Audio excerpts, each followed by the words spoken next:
रामनवमी पर्व पर श्री राम की आराधना, मंत्रों से जीवन में कामयाबी, प्रसिद्धि व खुशहाली पाने को लेकर देखिए धर्मसार व ज्योतिष मंथन में एक मुलाकात ज्योतिर्विदाचार्य के.वी. शर्मा के साथ।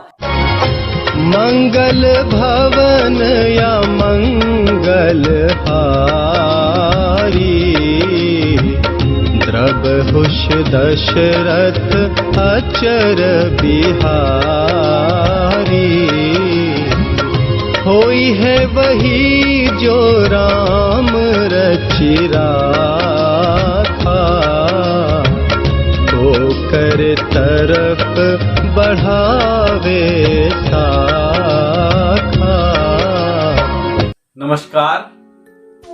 लोकाभिरामं रणरंगधीरं राजीवनेत्रं रघुवंशनाथं, कारुण्यरूपं करुणाकरं तं श्रीरामचन्द्रं शरणं प्रपद्ये।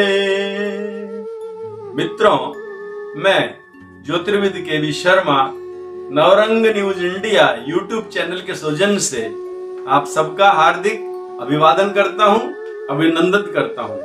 आपने हमारे वीडियोस को देखा, सराहा और अपने कमेंटों से जो हमारे को प्रेरित किया है, जो हमको प्रेरणा दी है, जो हमारा उत्साहवर्धन किया है, उसके लिए पुनः एक बार आपका धन्यवाद करता हूं।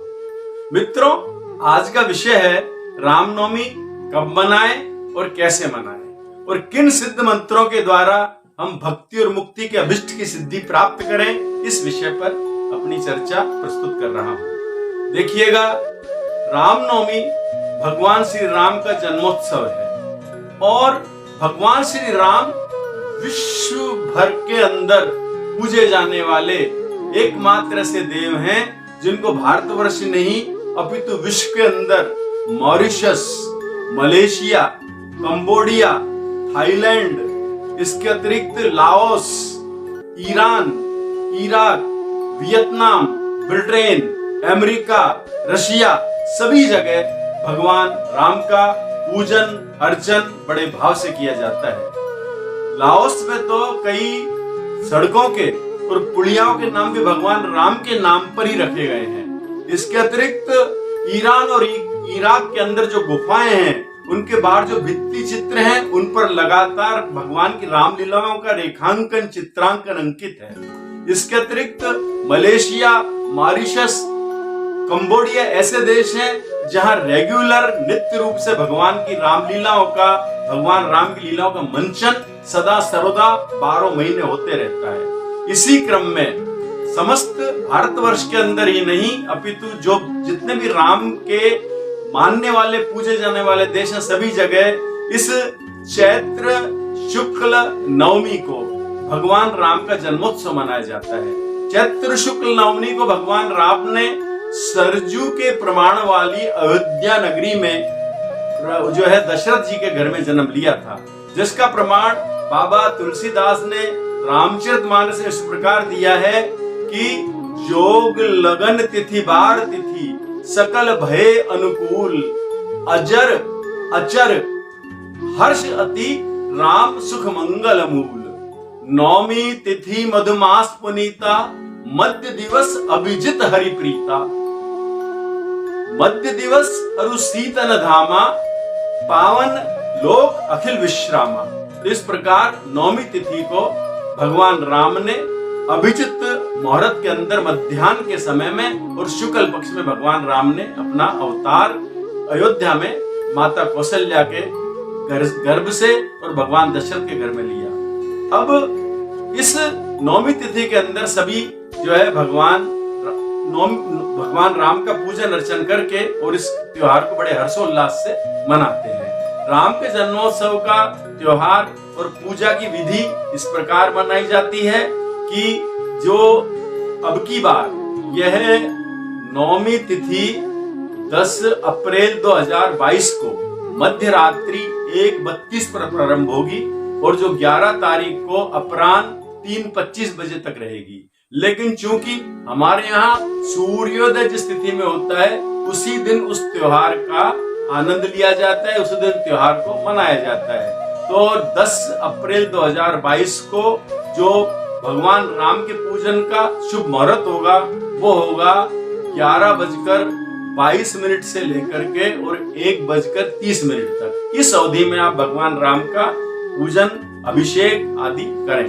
भगवान का बाल रूप का कोई चित्र हो तो वो लीजिएगा, अन्यथा जो है कहीं गोपाल जी का भगवान का जो रूप हो वो ले लीजिएगा, छोटा वाला बाल रूप, या फिर भगवान शालिग्राम को आप जिन भक्तों के पास व्यवस्था हो झूले के अंदर विराजमान करिएगा। तदोपरांत भगवान के लिए एक घी का दीपक जलाइएगा, सुगंधित धूप जलाइएगा।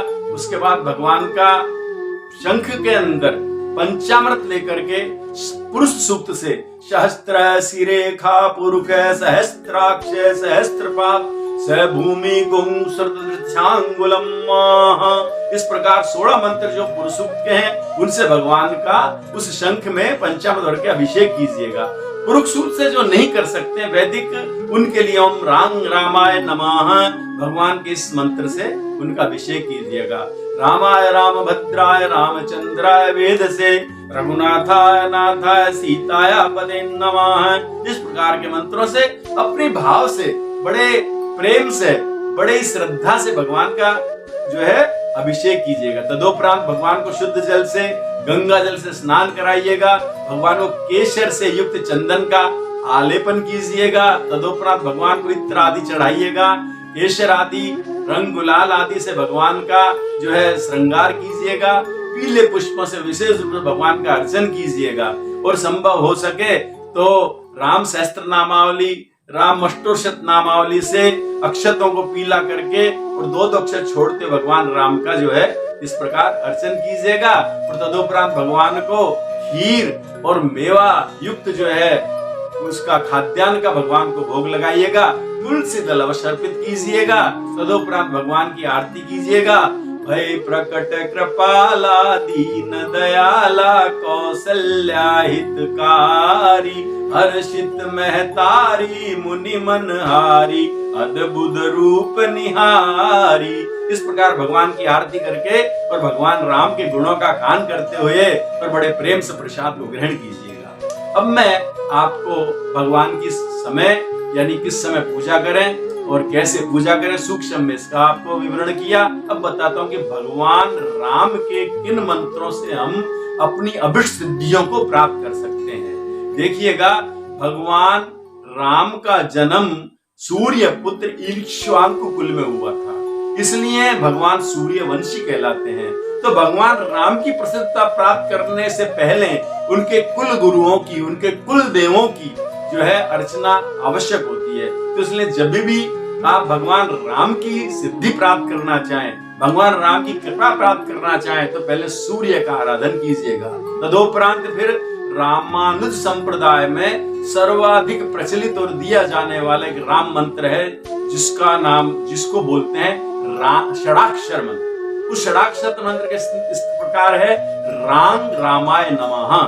बहुत से भाई उच्चारण की शुद्धि से उसको बोल देते हैं राम रामाय नमः।